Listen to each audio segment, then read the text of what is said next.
हमने इसके 2 पार्ट कर लिए। अब थर्ड पार्ट करते हैं। Given that a is quadratic residue of odd prime p then show that, तीसरा पार्ट है, if p congruent to 3 mod 4 then x is congruent to plus minus a raised to power p plus 1 over 4 mod p are the solutions of congruence x square congruent to a mod p।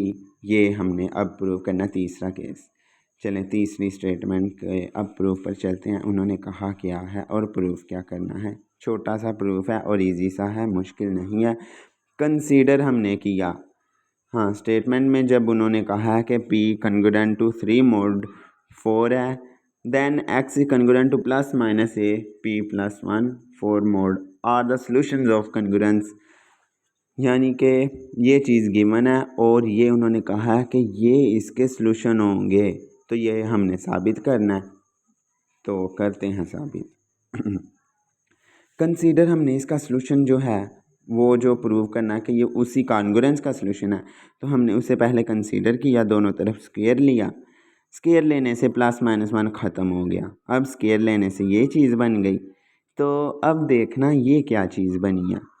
हमने यहाँ पे x p plus 1 over 2 है और यहाँ से हम ये चीज़ एक a अलग कर सकते हैं। कैसे किया हुआ है मैं अगर यहाँ पर ही करके दिखाऊं तो करके दिखा देता हूँ। वैसे ये सिंपल सा काम है, मैं ना भी करूँ तो ये आपको करना वैसे आना चाहिए। खैर मैं आपको करके दिखाता हूँ कि a की पावर p plus 1 over 2 से a की पावर p minus 1 over 2 कैसे बना और साथ में a, यानी कि ये एक ए को अलग कर दिया, यानी कि इसकी पावर 1 है। इसका मैं रिवर्स चलूँ तो ये चीज़ बनेगी। मैं रिवर्स करता हूँ, आप उलट कर लेना। कैसे, इनकी पावर जमा होती है ना, p minus 1 over 2 और ये जमा 1। अब ये 2 एकम 2 2 और ये -1 p plus 1 over 2 हो जाएगा, यानी कि हमने इनको जमा किया तो ये चीज़ बन गई। ठीक है, तो ये उन्होंने बस एक को अलग किया। अलग करने का मकसद क्या है क्योंकि हम a की पावर p minus 1 over 2 को जानते हैं, a की पावर p plus 1 over 2 को नहीं जानते। ये क्योंकि हमें पता है ये चीज़ 1 हो जानी है, क्योंकि ये चीज़ ये है, ये क्वाड्रेटिक रेशियो ऑफ p है, तो सो x स्क्वायर ये हमने यहाँ तक कर लिया साबित। Hence x is solution of ये आ गया ना, उसका सॉल्यूशन आ गया।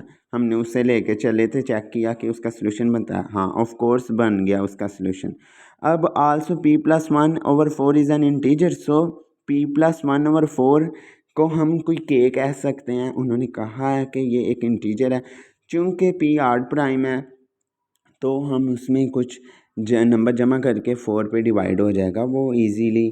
ठीक है, अगर हम सबसे छोटा ऑड प्राइम भी लें तो वो 3 होता है। 3 को प्लस 1 करें 4, 4 divided by 4 which is an integer.